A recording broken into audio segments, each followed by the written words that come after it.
Hello everyone, प्यारे बच्चों, आज की इस वीडियो में हम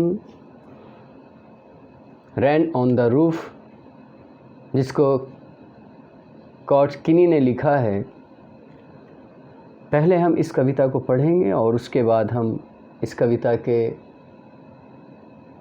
सेंट्रल आइडिया को समझने की कोशिश करेंगे।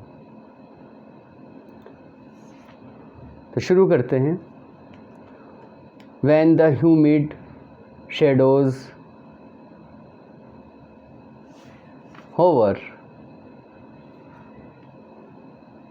over all the starry spheres and the melancholy darkness gently weaves in rainy tears, what a bliss to press the pillow of a cottage chamber bed and lie listening to the patter of the soft rain overhead.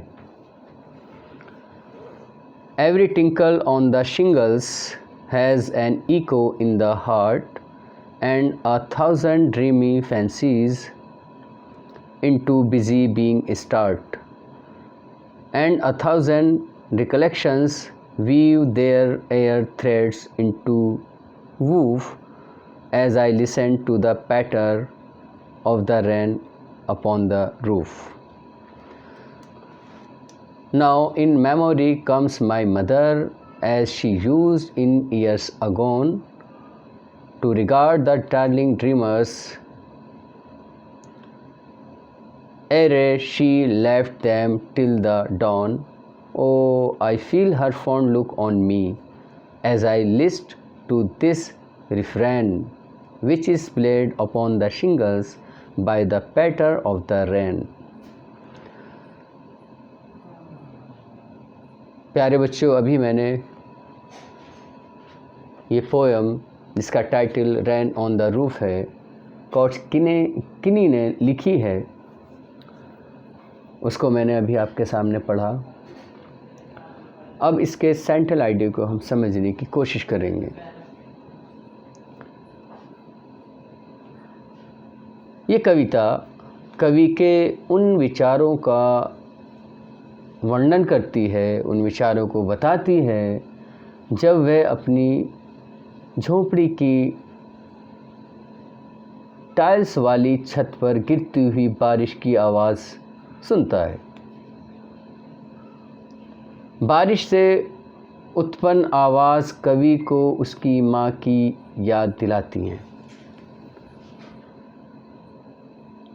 ये याद उसके मस्तिष्क में, उसके जहन में रहती है और उसे शांत रखती है। बारिश के द्वारा या बारिश के ज़रिए से कवि प्रकृति की उपचारात्मक शक्ति, उपचारात्मक का अर्थ होता है सुधारने की, ट्रीटमेंट करने की, किसी बीमारी को दूर करने की जो शक्ति है प्रकृति के अंदर, उस शक्ति को उजागर करती है।